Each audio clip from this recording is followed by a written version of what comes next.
Welcome back. Here starts a new section of the course, Plugins, building your house with your own bricks. In this section, we will revisit Vue plugins, see how they work and how they must be created. We will use some existing plugins and create our own. Summing it up, we are going to understand the nature of Vue plugins, use the resource plugin in the shopping lists application, create a plugin that produces white, pink and brown noises, and apply it to our Pomodoro application.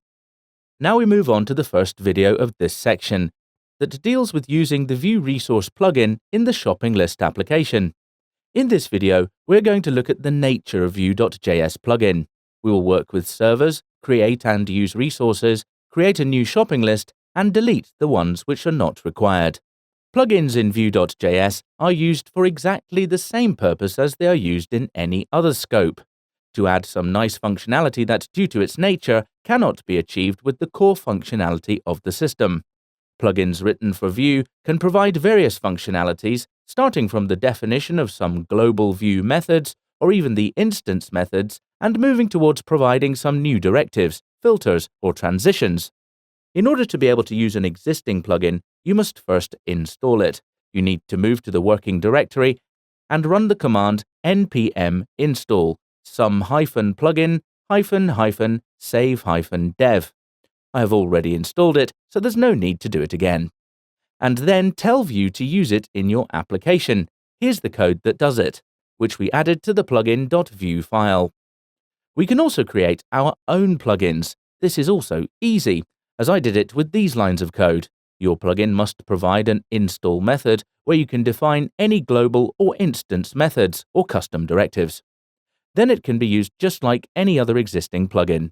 In this section, we will use the existing resource plugin for Vue, which can be found here, and create our own plugin that generates white, pink, and brown noises. Now let's get to the main part in the video, using the Vue-Resource plugin in the shopping list application. Let's open the shopping list application. So, at the command prompt, first move to the working directory, and then run npm install.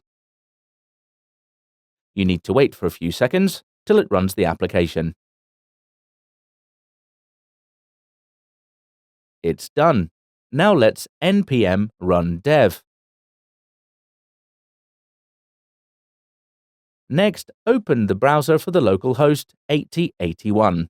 It's nice and clean, but it still uses the hard-coded list of the shopping lists.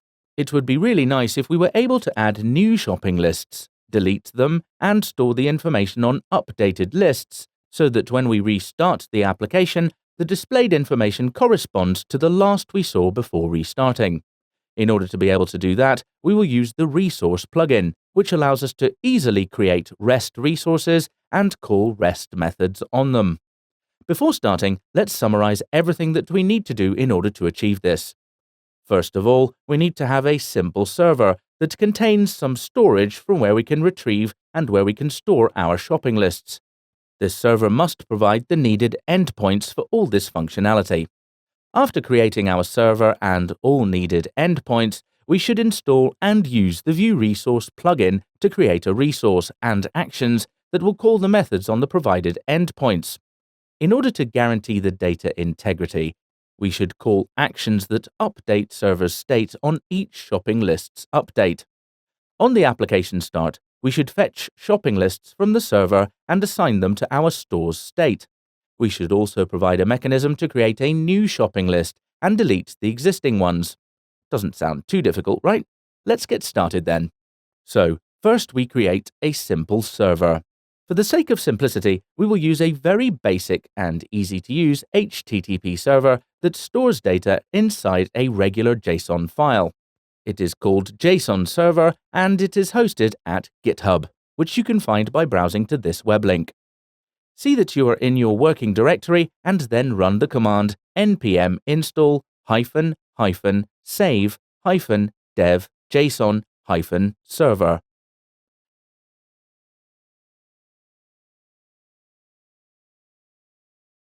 Now we need to create a server folder with the db.json file inside it with these lines of code.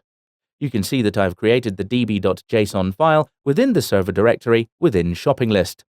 This will be our database. Let's add the script entry to our package.json file so that we can easily start our server. Now to start a server, just run the npm run server command.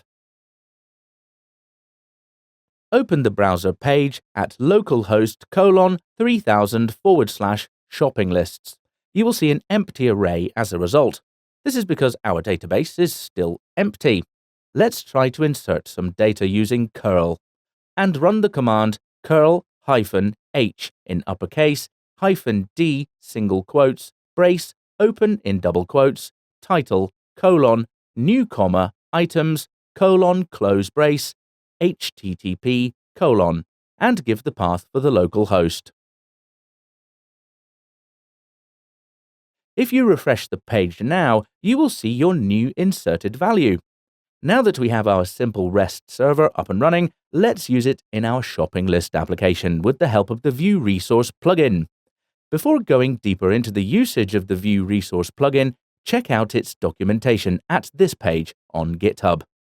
Basically, the documentation provides an easy way of creating resources based on the given URL.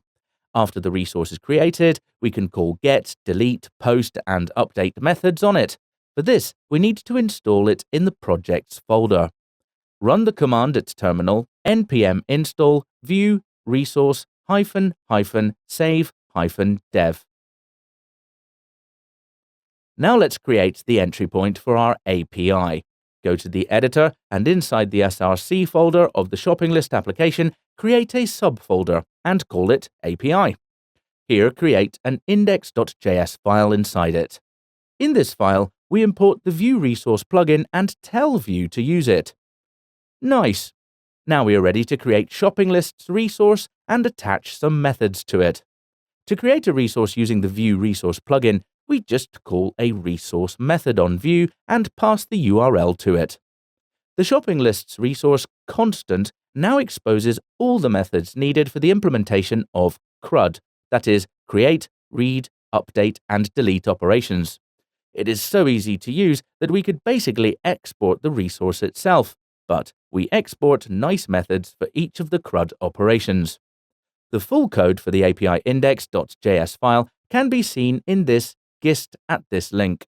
That's it. Our API is ready to be used and to populate our reactive Vue data. Now let's fetch all the shopping lists the application starts.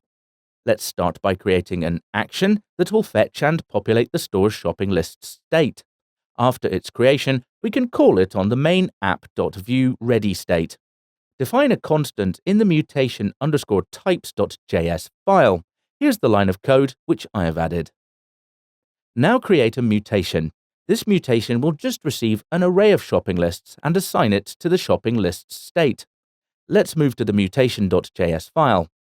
Here we change the getList method to find by ID. Also, we add these lines of code. Okay then, now we just need an action that will use the API's get method and dispatch the populating mutation. Import the API in the actions.js file and create a corresponding action method. Here we perform a very simple task. We call the fetch shopping lists API's methods that in turn calls the get method of the resource. This method performs an HTTP GET call and returns a promise that is resolved when the data is back from the server. This data is then used to dispatch the populating mutation with it. This method will assign this data to the store's state shopping lists property. This property is reactive, do you remember? This means that all the views that rely on the shopping lists property getter will be updated. Let's now use this action in the main app.vue component on its mounted state. Check more about mounted state hook in the official Vue documentation page at vue.js.org. Open the app.vue component, import the map actions object, map the populate shopping lists action inside the component's methods property, and call it inside the mounted handler. So after the changes, the script tag of app.vue looks like this. If you open the page now, you will see the only shopping list that we created using curl. Try to insert more items using curl or even directly modifying the db.json file. refresh the page, and look how it works like a charm. Here's how your browser should look at this stage. Very well, now we have our shopping lists being served by our REST API, and everything works and looks nice. Try to add some shopping list items, or change the titles of the shopping lists, and check or uncheck items. After all these interactions, refresh the page. Whoops, the lists are empty. Nothing happened. That's absolutely correct. We have an API method for updating the given shopping list, but we don't call it anywhere, so our server is not aware of the applied changes. Let's start by defining what components do something with our shopping lists, so that these changes are sent to the server. 3 things can happen to the shopping lists and their items.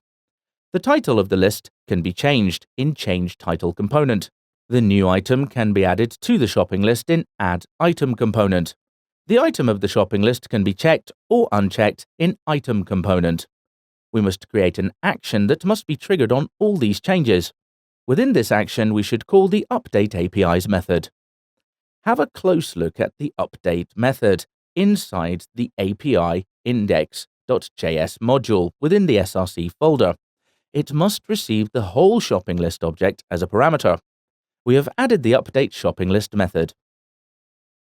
Let's create an action that receives an ID as a parameter, retrieves the shopping list by its ID, and calls the API's method. Before doing this, move to the getters.js file and create a getListById method and import it into the actions. Let's open the action.js file. Here we import getters. Now we are ready to define the action for updating the shopping list. Let's make some changes here. Actually, we delete the findById method from the mutation.js and just reuse this one from the getters.js. So we modify the import statement in the mutation.js file and add getters.getListById.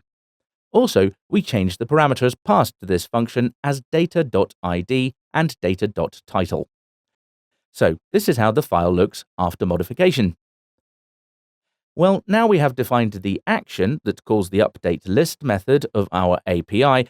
Now we just have to call the action on each change that happens inside the components. Let's start with Add Item component within the component directory. We must dispatch the update list action inside the Add Item method using the this.store.dispatch method with the action's name. However, there's a small problem. We must pass the list item ID to the update list method, and we do not have a reference to it inside this component. But it's actually an easy fix. Just add the ID inside the component's props and bind it to the component on its invocation inside shopping list component.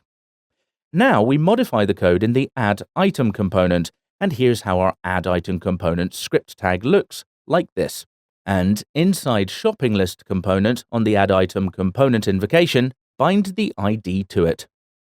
Now if you try to add items to the shopping lists and refresh the page, the newly added items appear in the list. Let's navigate to the browser and run the local host. You can see that we now add new items and shopping list to our application. Now we should do the same for Change Title component. Open the Change Title component.vue file and check the code. Right now, it calls the Change Title action on input. We could, of course, import the Update List action and call it right after calling the Change Title action, but it might be easier to do it inside the action itself. You may remember that in order to dispatch the store's action, we should call the dispatch method applied to the store with the action's name as a parameter. So we can do it inside the Change Title action.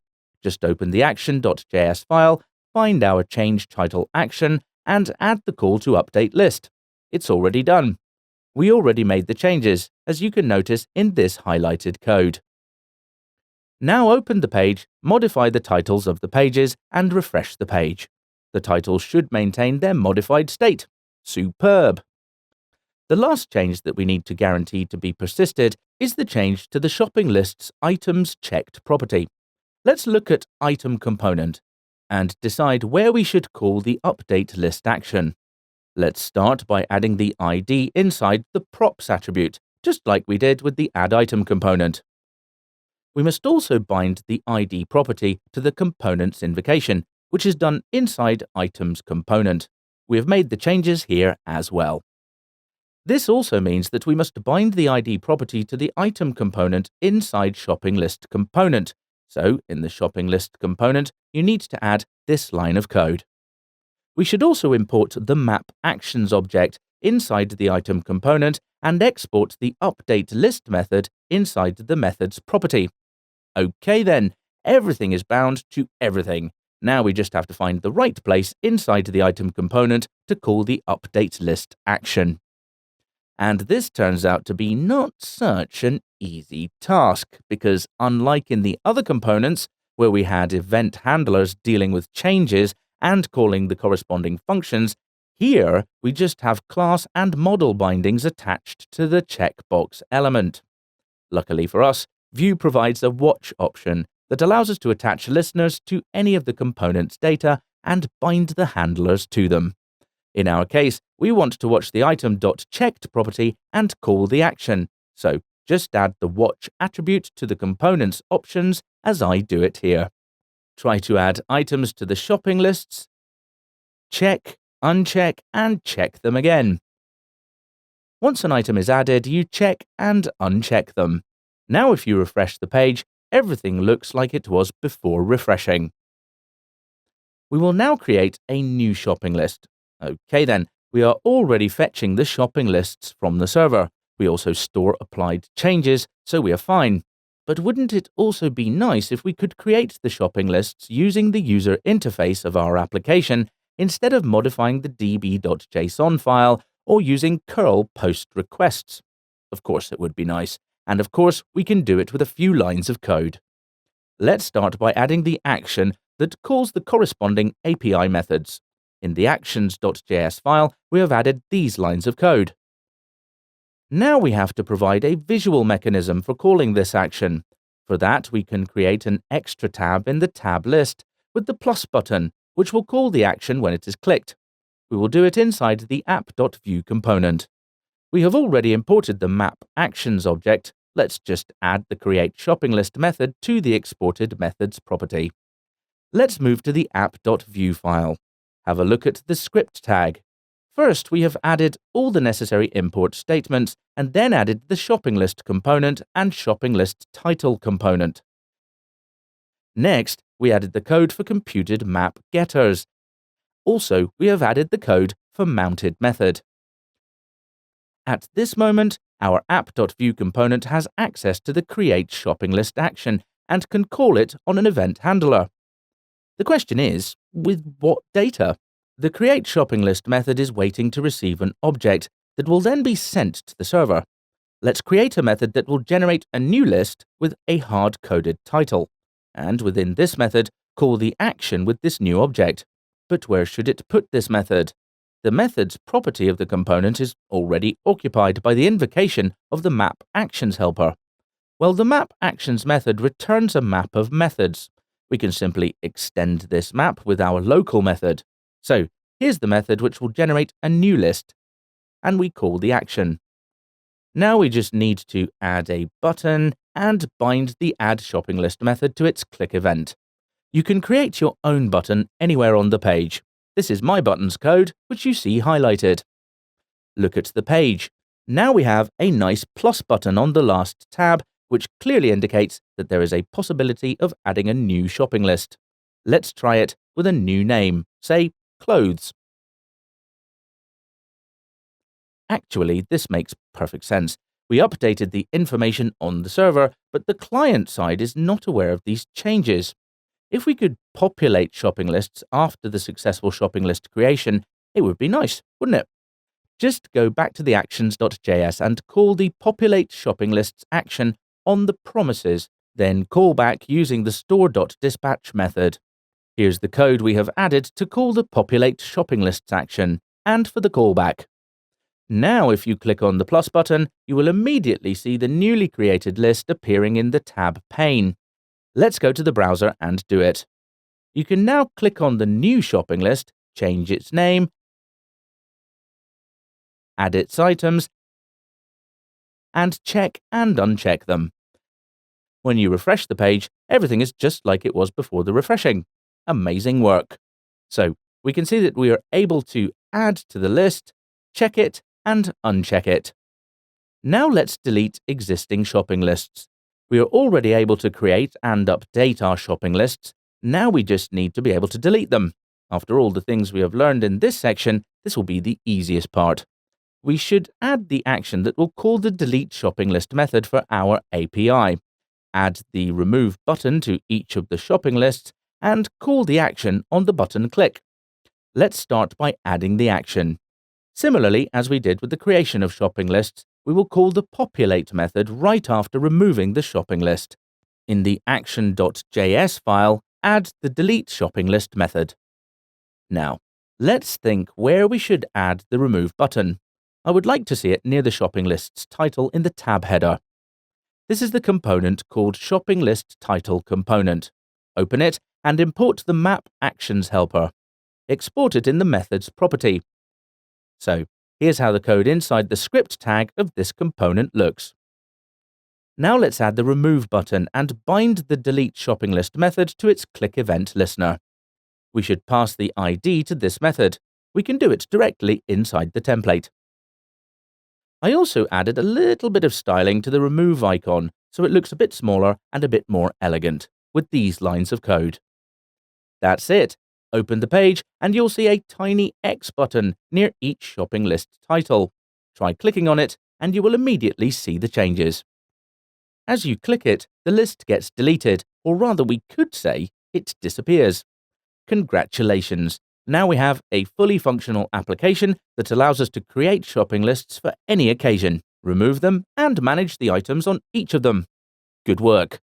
In this video, we have successfully used Vue-Resource plugin in the shopping list application.